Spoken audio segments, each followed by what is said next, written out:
Hi, everyone. Mary Ellen Vanaken in Atlanta, Georgia. And today I have an amazing treat for you. I have Shirley Frantz, and she is from the Silicon Valley area of California. So thank you for coming onto our podcast and video podcast today.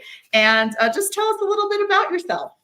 Hi, Mary Ellen. Thank you so much for having me. So I am an agent with Keller Williams. I've been in the business going on 7 years. I absolutely love it. I cover Silicon Valley area, which includes Cupertino, Sunnyvale, up to Palo Alto, up towards San Francisco, and down towards Santa Cruz. I've earned into the luxury program. I'm part of Luxury Pro with you. Yes. And I love the business. I love helping people. Perfect. So let's talk about your backgrounds, family, schooling. What made you get into real estate? Well, I had the benefit of being a stay-at-home mom when my kids were growing up. Yes. And I don't sit still very well at all, like most of us in the business. Nobody's really like that. So like when my youngest started kindergarten, I became a yard duty person with the whistle, and they always put me in the kindergarten playground, but whatever. So that evolved actually. And while I was doing that, I became a volunteer with the PTA and,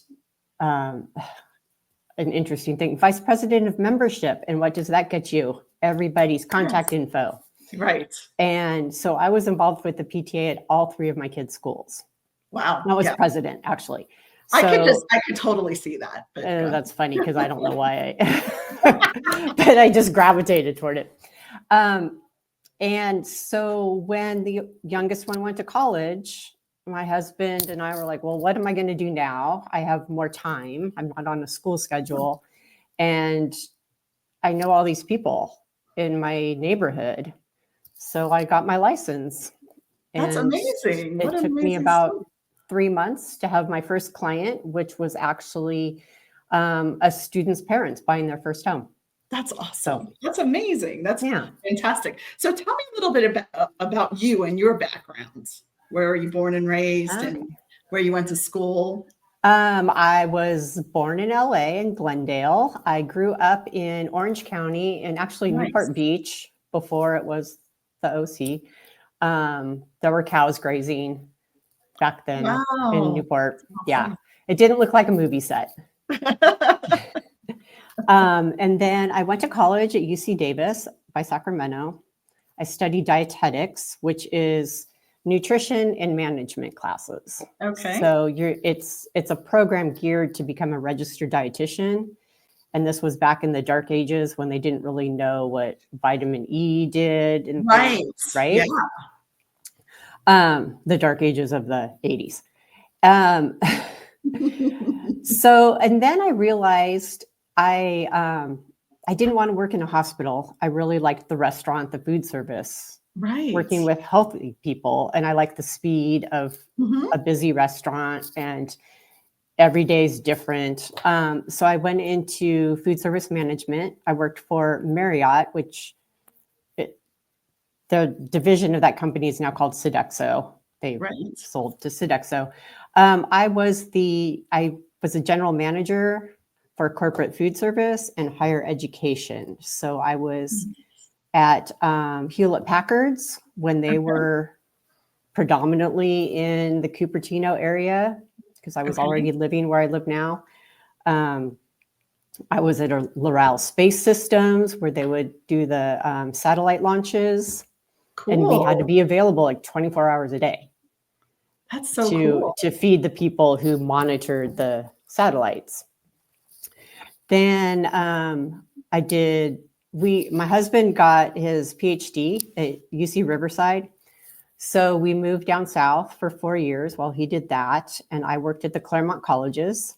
I worked at Harvey Mudd, actually, doing the same thing, food service. And again, that was 24 hours a day because they would have parties. They would have the catering would be early in the morning. You'd have a party at the president's home until Sure. Yeah. midnight, 1 o'clock. Nice. It was kind of gruesome. I'd bring 2 pairs of shoes, Yeah, exactly. or, to switch Yes. out because it was tiring. Yeah. So what I see in your background history is that you had to be, you were demanding, they were demanding you to do all these things. So you had to listen to the clients. You had to then prepare all these food items and everything for them and be at their beck and call. So you were a great listener of what you had to do to take care of them. And then your background with being the PTA president and getting your database, you are just that all-in community. So that's what I see you as, this all-in community. You want to give back to the community. You care about your clients. You want to give them the top-notch customer service experience, and it's all about them. So you really have the background of being in the food industry. Is one of the hardest industries. I was in that too, waiting tables, doing all that. I think most of us have been in that service industry, and we know how to service our clients. So that's why I gravitate towards people like myself, because we are such client customer service orientated. So that's what I see about you. Definitely. Yeah, it's kind of, we're kind of selfless. It's all about the other people. And being PTA president, oh my goodness. I raised money for the school. I did galas. I did all that stuff for free. We did all that stuff for free when our kids were in school. And then we're like, you know what? We need to take care of our family too and grow our family. So that's what I did too. So my background is a little very similar to yours. Yeah, super similar. Very similar of being home with the kids and doing that. And then after the kids got a little older, and going to all their games and soccer and all that stuff, then it was time for us to then, be our career, our second career after. It was like our first career, then our kids, and then our second career of real estate. I did the same kind of thing that you did. So I love that. So you talked to us about the areas that you cover. Tell us about what type of homes you sell and like the average price point so that our viewers know. Okay. Well, so in our county, the average single family home is about $1.8 million. Okay. And they typically sell in a week. Oh, yeah. So we have a really quick market. 20 years. It seems like your market has always been like that. Yeah, it's kind of a unique area. There's no more single family lots. Right. And there is open space super close to us in hills. It's the hills from between the San Francisco Bay and the Pacific Ocean that are protected, that will never be built on. So that's nice though. So there's a finite amount of land in homes. My price point is around $3 million. Yeah, and those homes don't come with an ocean view. It's the good schools, public schools, the proximity to Apple, Lockheed Martin's there, NASA. Yes. I don't talk about that very much. LinkedIn, Meta, Microsoft. I tell people it's like 3 miles from where I live to all of those headquarters. Yeah, that's really your market then. So for $3 million, let me ask you, how much square foot? I mean, of course, it's not an ocean view. So what kind of square footage? How many bedrooms, bathrooms? Just kind of curious. It is what it is. Exactly. You'll get 3 to 4 bedrooms. Okay. 2.5 baths. Depending on which city, maybe a family room along with the living room. Sure. We're talking 2,000 square feet. Okay. So on a 6,000 foot lot. So in the area I live in, 2,000 square feet would be, maybe 600,000. So it's 600,000. So it is. I mean, you're paying for California. We know California is expensive. We know that people love California. You have amazing climate. So we know. I mean, it is what it is, right? It is. And when the native Californians, we love it. There are no big bugs. The humidity's not bad. So. You love it. So what are the most desirable neighborhoods in your area and why?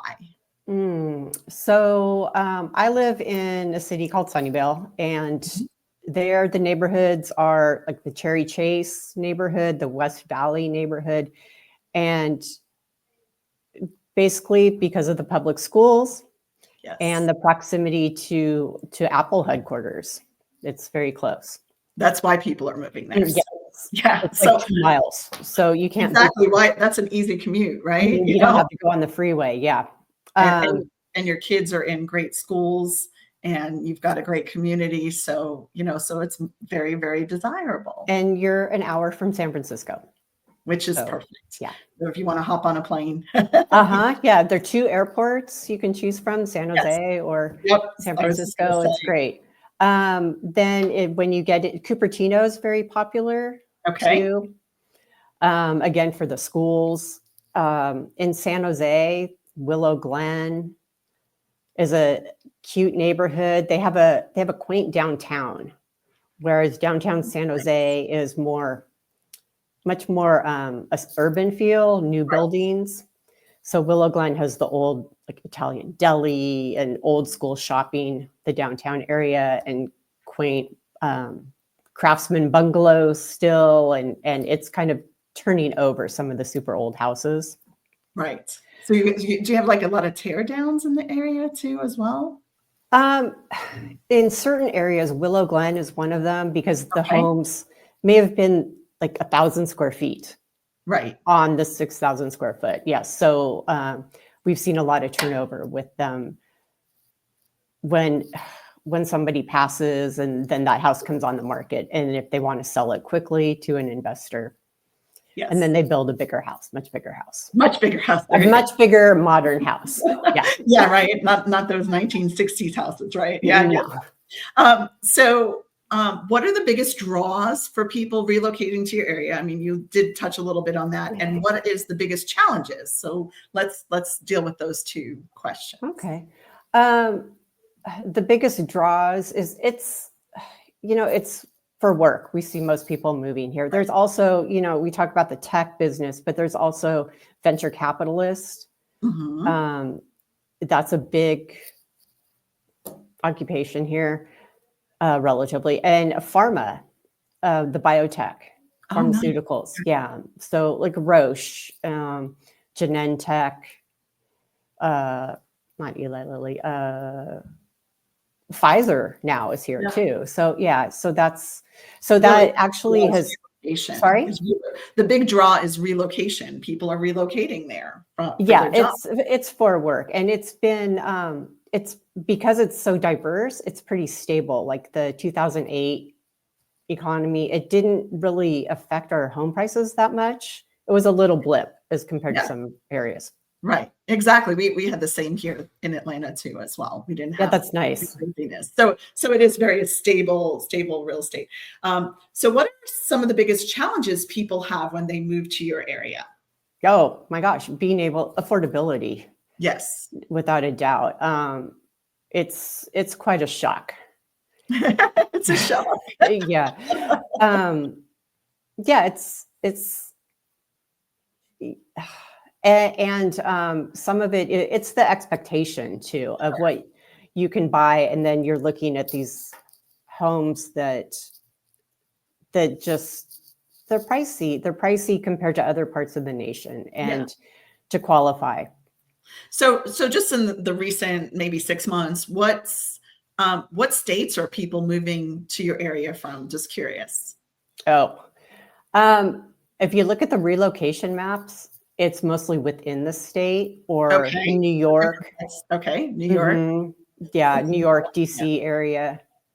Okay. Yeah, because you know what happens is someone gets a promotion and then they have to come out to Silicon Valley, right? So Mhm. then they're leaving from their other place, coming there, and like you said, affordability. Yeah, Seattle is another place actually because of the industry, the pharmaceuticals, and yeah. Perfect. Perfect. So obviously we talked a lot about what industries drive the economy, and the major companies. Is there any more that you needed to add that you haven't already discussed? Mm, Netflix, Okay. The universities, Stanford. Yes, people don't Yeah. realize that that brings a lot of people to your area. And Stanford has a unique situation where they have homes on the campus Oh, really? Okay.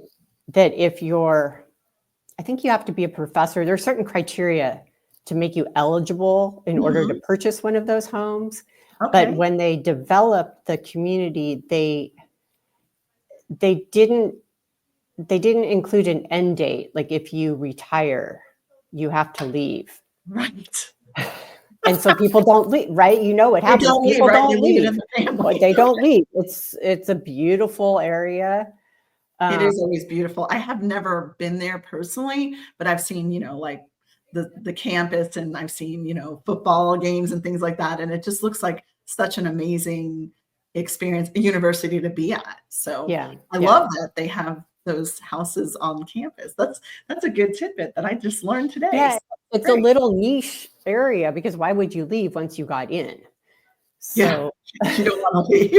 You don't wanna leave the area once you got in, I got it. Mhm. I mean, yeah, who could say I live on Stanford University's Right? campus? I mean, that's kind of amazing. All right, so let's talk about what kind of popular activities, hobbies people, enjoy in your city. Um, Pickleball, of course. Yes, I'm a Pickleball pickleball is, player. are you? Yeah, it's hard to get a court. So we've reverted to taking classes Okay, so we can interesting. get a court. Yeah. Oh, Um, interesting. Tennis, cycling, Mhm. because we do have the rolling hills and some Yes. steep climbs. Outdoor cycling, and you can do that year round if Yeah. if you I just mean, have your the weather, right we'll talk gear. about the weather, but I mean, you can do all these activities outside. Hmm. Kind of like where we are too. We don't play pickleball and tennis inside, it's outside. And right now it's the pollen that's killing us. You know what I Oh mean? yeah, same. It's the spring. So the pollen is totally killing us in pickleball and tennis, and the courts are green. So yeah, we'll talk about that Yeah, another time. So I see wine tasting too and hiking. I mean, yeah, yeah, why can't you, I mean, you got to go wine tasting when you're in California. yeah. And there are wineries nearby Good. in the county. Yeah, I mean, you don't have to go to Napa to get some No, good. you don't. You You don't. can do it right in Silicon Valley. That's awesome. Hmm. What is the food scene like? Culture, music, museums, theaters. What do you kind of have in your area that people tend to? Food is international. You can get Yes. anything where we are. There's a lot of Indian restaurants, Asian, South American, Mexican food. Yes. There's several Michelin-Star restaurants in a 20-minute drive radius, probably. Los Gatos, Palo Alto, San Right. Jose, even. And then you go up to San Francisco. Yeah. I Up the mean, peninsula, there's Michelin-Star restaurants up there. So there's something for everybody. There's how a far does guy it take in you to drive to San Francisco? An hour, did you say? about an hour. Okay. I'm actually going up there tonight to see a concert. Oh, there you That's go. where you go. That's where you go for music. So it's kind of like, yeah, it's kind of like you're in the suburbs and you go to San Francisco for those theater activities and concerts. Yes, you can. To me, you can see there's good theater in San Jose, and Mhm. it's easier to get to. But if you are into music that isn't opera, there's opera here too, I think. But you go to San Francisco. Yeah, that's good. All right, fantastic. Traffic. I always love this topic because we have the same issue here. So traffic in your area. So traffic is, I just read that we don't have commute traffic anymore. We just have traffic now. Well, that makes sense. Right. It went from, it was so nice during COVID, nobody on the road. And then it's just, we're really aggressive now. Everybody trying to get to work in the morning, having the companies go back more to report in. You can tell the days Yes. you have to go into work. Right. The traffic's worse. And then I noticed something last night is that people drive differently after work on their way home Oh, than they okay. do on the way to work. Not necessarily better, but just different. That's so interesting. And then I know you touched on electric cars. So, because I guess gas is very expensive in California, right? So you're seeing a lot more electric cars and Teslas. Is that correct? Yes. And that's actually, it's a nice selling feature for people selling a home if they have a car charger in their garage. Oh, yeah. I mean, I've got, and it's funny you say that because I have some clients who are closing tomorrow and they're moving from California, they're retiring, coming here. And he's like, well, I have a Tesla and I need and I was like, well, we can it's a brand new construction. So I said, okay, we can get the builder to get the electrician to come in and take care of it for you. But yeah, it's a huge selling point. I'm sure all the homes have the chargers in their garages. So yeah. Yeah, that and solar. You can have solar, like I'm sure in Georgia, a lot of people have solar panels. Yeah. Actually, believe it or not, you would think that there would be a lot. There's not a lot of solar in Georgia. I don't know why, but a couple here and there. But talking to people from Hawaii, California, a lot of people have solar, and we just haven't.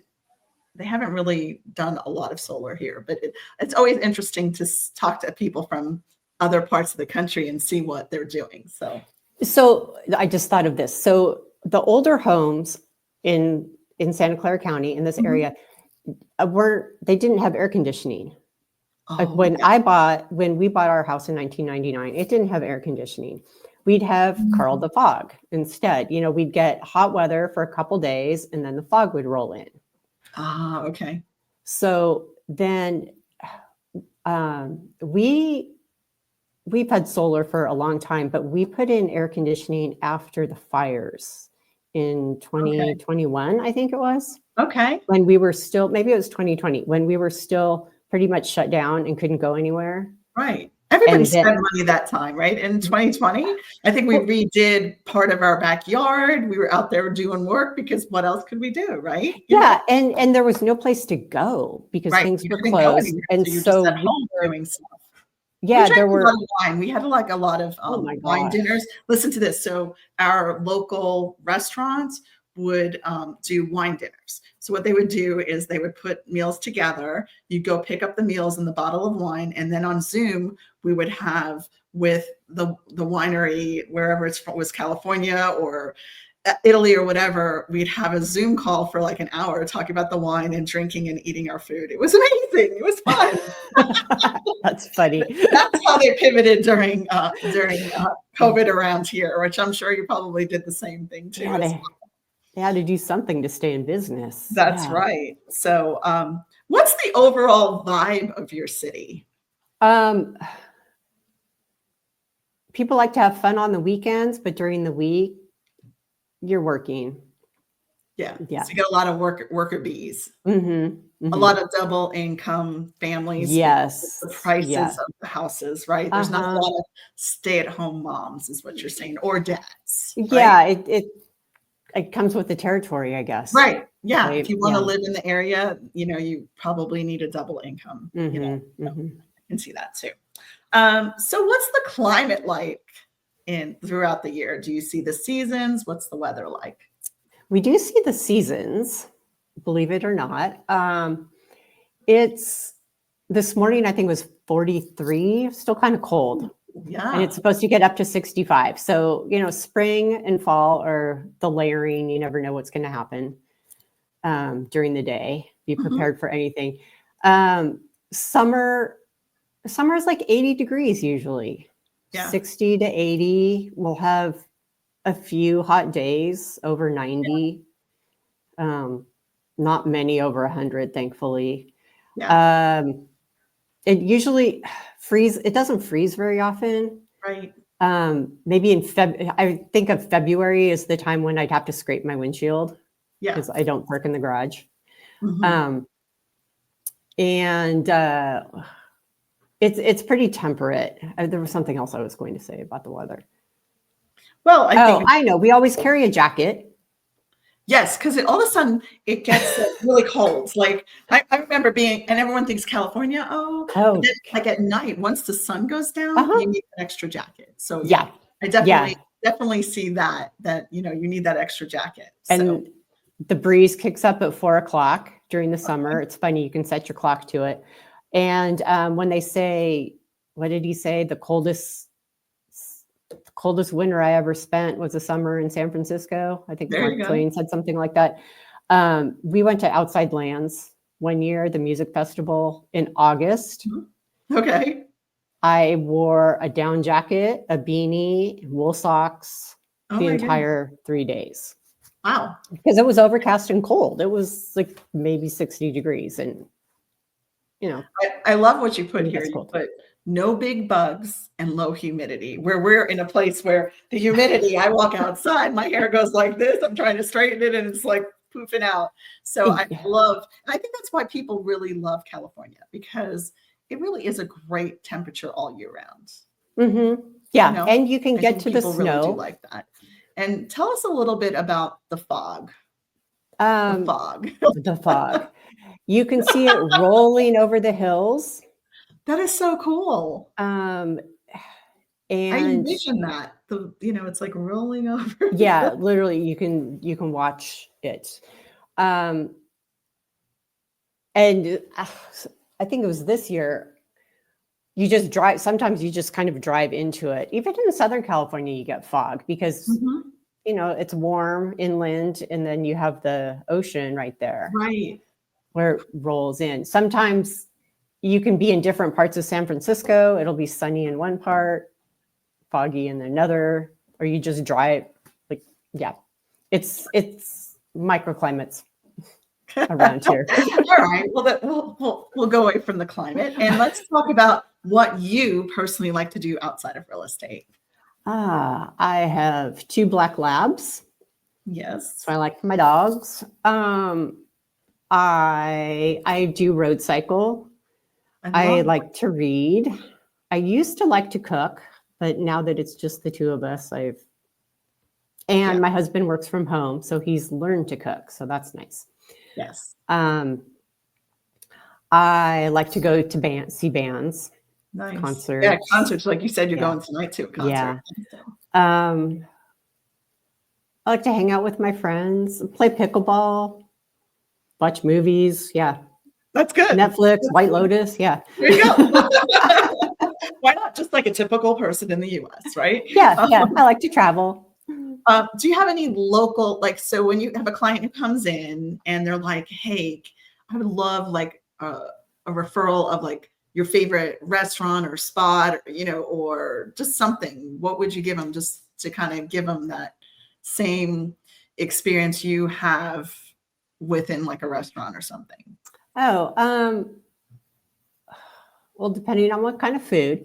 Yes. There's a restaurant in Sunnyvale called Dish Dash that is very good. It's Middle Eastern, kebabs and stuff. It's got a great menu, cocktails. You can sit inside or outside. Right. Yeah, it's a kind of a local busy spot. Yeah, and that's what I always say. It's always nice to say, hey, or one area, hey, you go to the downtown here, and they've got every restaurant. I can imagine all the different foods. So whatever you like internationally, you could probably get in one area too as well. Downtown Los Gatos is really good for that. It's got more than one street, more than one block of shops, and a lot of independent merchants. Nice. I love that. And restaurants of all kinds. It's a really popular place for people that are doing staycations to go spend the day. That's a great staycation. There we go. Yeah. So what is your favorite either travel destination you've been to or something on your bucket list that you can tell our viewers? I always feel like this question tells a lot about somebody. So I always love to hear people's answers to this. Oh, I really want to go to Morocco. Okay. And do an African safari. Oh, you have to. You have to. It is unbelievable. So that's all I have to say. Yeah. And we just went to Amsterdam last year. I loved Amsterdam. Did you go during the tulip season? No, we were there in October, beginning of October. Oh, nice. Okay. I bought a raincoat, a real raincoat. Real raincoat. Well, Amsterdam, you really kind of need a real raincoat. Yeah. It was just, it was still beautiful, even without the tulips. It was Yeah, it beautiful. really You walk is. The everywhere. fall, everything is Amsterdam is just one. Now, when you're in Amsterdam and oh my goodness, the bicycles come Oh my flying gosh. around and you're like, it's like they're bees. You know what I mean? Like all of a sudden you There, see like a swarm of bees and it's them riding their bicycles and you have to watch out for the bicycles, not the cars. I think my husband pulled me back out of the street A many couple times. times, Yeah, yeah. just a couple. Yeah. The place we go to over and over again is Puerto Vallarta Oh, in nice. Mexico. Okay. Yes, that's beautiful. Hmm. Beautiful area. So yeah, so that tells a lot about a person where they like to go. We You like to be. definitely have to do the safari, and Amsterdam is just one of those places that you can just keep going back to and have a different experience every time you do that. So, Yeah. all right. So, what has been your most rewarding real estate transaction and why? Um, so I had these clients that I'm not sure if this is what I wrote about or not, but I Okay. met these clients during COVID. They wanted to Okay. see one of my listings. And so they looked at the house, and then I started showing them other houses. And they're not first-time home buyers. They were looking for a single-family home, though. They were Right. in a townhouse. Sure. And these sweet people, they they're from another country. They have a lot of cultural things going on, Mhm. orientation of the home, limitations and Yeah. restrictions on requirements of how they needed the home to look. So that limited what they could see. Right. They had one of them had a job change at one point, was unemployed, and they had one death in the family, which sent one of them back to their home country, and then Right. they had a restriction if they couldn't buy a home for a whole year Oh, wow. Yeah. because of that. Because to me, it was because if they moved during that first year, the spirit wouldn't be able to find them. Got it. Yeah. I mean, It makes sense. isn't it so cool to like have clients that have like are so strong in their culture that you learn from them? I think that Yes. it's so rewarding. So that is a great. So did you finally find them a home? 2 years later, unfortunately, their budget increased during Right. that time.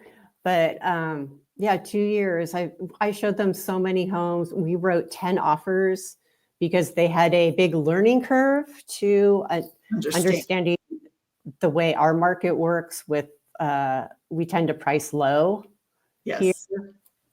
So that it drives up the property and you get multiple offers and then, yeah, and they Yeah. don't understand. So Yeah. to really think about it, the type of agent you are is that in this story is that you were consistent with these people, following up with them all the time, finding them that perfect property and letting them understand the market of where they had to come in to get the house. Yes. Yeah.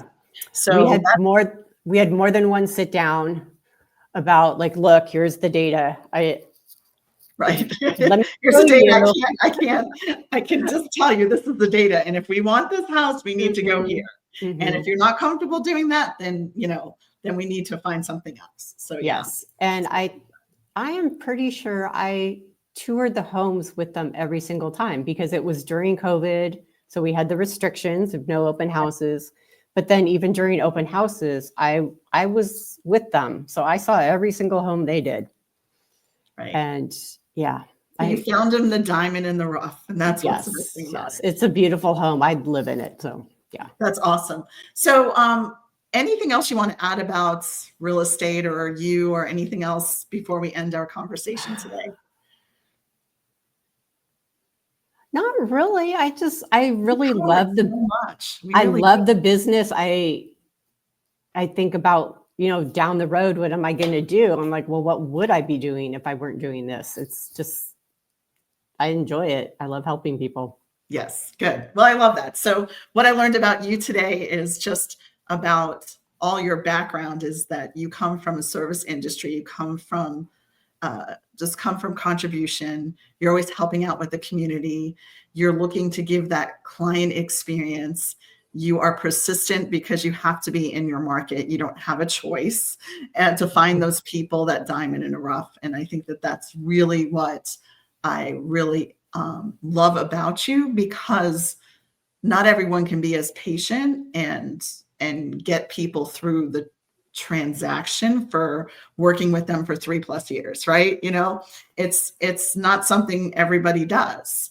And you were able to build that relationship with your clients and give them the top-notch service to be able to do that. So that's what I really admire about you. So anyway, I really enjoyed our conversation about Silicon Valley, about you. And I think our viewers just need to know all about you and how you do business. So if you do have any referrals in the Silicon Valley, reach out to me or reach out to Shirley, and she can help you. And remember, everybody, this is inside the world of real estate, and we can help you anywhere in the world to find a property. So thank you so much. And you all have a great day. Thank you very much for the time. This was great. You're welcome.